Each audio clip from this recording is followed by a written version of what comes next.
Hi, everyone. It's Kelly from the Hub. As you can see, we are here today with Mike Eichenlaub, who is over at the Community Garden. Mike, how are things? Very green.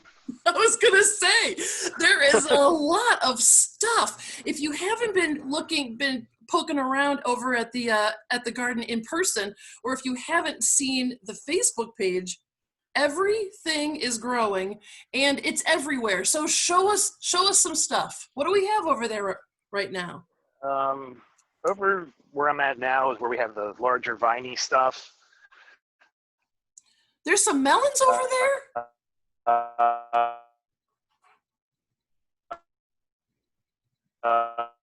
Back in there is delicata squash here. There's cantaloupe buried in here. Yeah, the hard thing about melons is that sometimes they just like to hide their little selves.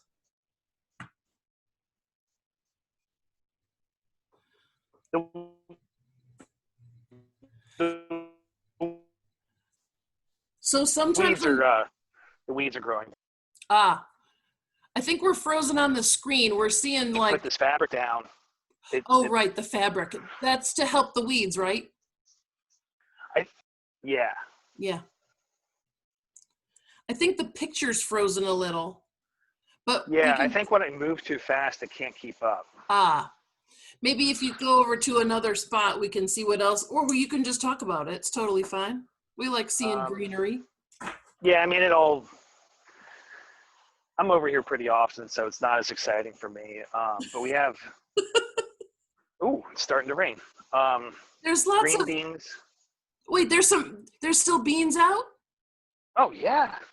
Yeah, we picked the whole grocery bag on Sunday. Two whole grocery bags. Fantastic. And you said, who was out on Sunday? Who came? Myself and Donna and Michelle were out here. Excellent. Those are some of the other volunteers who've been helping us out with the garden the whole season. And how much did you pick?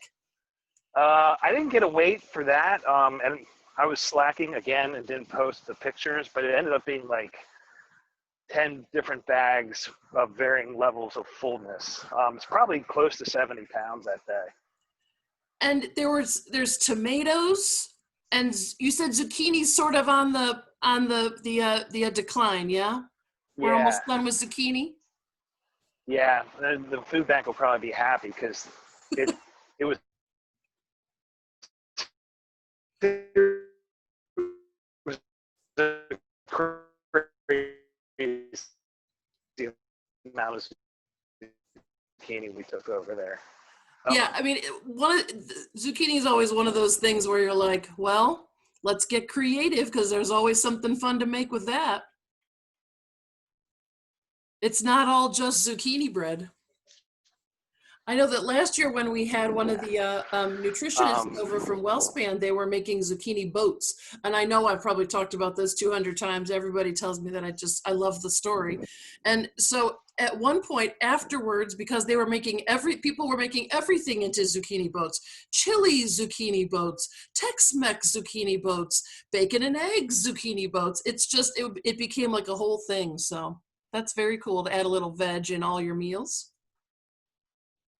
You said there were also like tomatillos and all other kinds of interesting things. That's funny. Yeah, the tomatillo plant's right here. This is the first time I've ever grown it. But they start with these little balloons and then it grows inside the balloon. Like use it for like salsa verde and whatever. Yeah. Yeah, it's like if cool. You don't know, you think that they're just green tomatoes, but they're not. And remember, they're a little tart. Oh, right. Those are the beds. So those are the beds that we've seen things in before, but you guys dug out what was in them. So what's happening next to them? We have 5 here. We're going to plant spinach, lettuce, cauliflower. Not quite sure yet.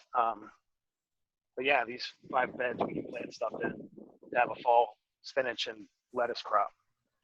Yeah, what's fascinating is that even in our zone, if you plan it right, you can get 3 different sets of crops out of a little space.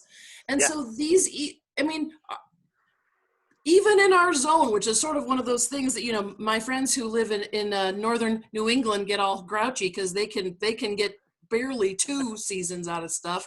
But then of course our friends who are in South Carolina can grow all year. So that's fascinating. So we're going to use those beds again for other things. And what are we seeing over here? Some of those other plants? I wasn't sure what those were. This, hold on, let me spin around here. On the left is cilantro, and on the right is basil. We had seeds for that, and we wanted to see how it went, and it went really well. So if I you was going want to say, basil, if yeah. you want fresh basil, come over to the garden and pick some. Help yourself. Yeah, because It those are doesn't it those are one doesn't of those travel things that, well. like, right, it gets wilted quickly, and it like Yes, doesn't last very long. So yeah, and feel it free, jump on smells over. amazing. Oh, this is fantastic. So if you like to cook Italian, or if you like to cook Mexican, or you like to just sprinkle basil and cilantro randomly in your food, yeah, jump on over to the garden and bring some scissors. Yeah, yeah. You can check out what we got going on here, and if you want to help, send us a message on Facebook because That's awesome. we're looking to expand. So we're gonna need some more hands out here. Yeah, because it's now time for crop number 3, and you know it's only mid-August. We've got plenty of time to Yes, keep on growing. absolutely. Awesome. Thank you, Mike. As always, we'll see you again. Thanks, Kelly. Take care. You too. Bye, everybody.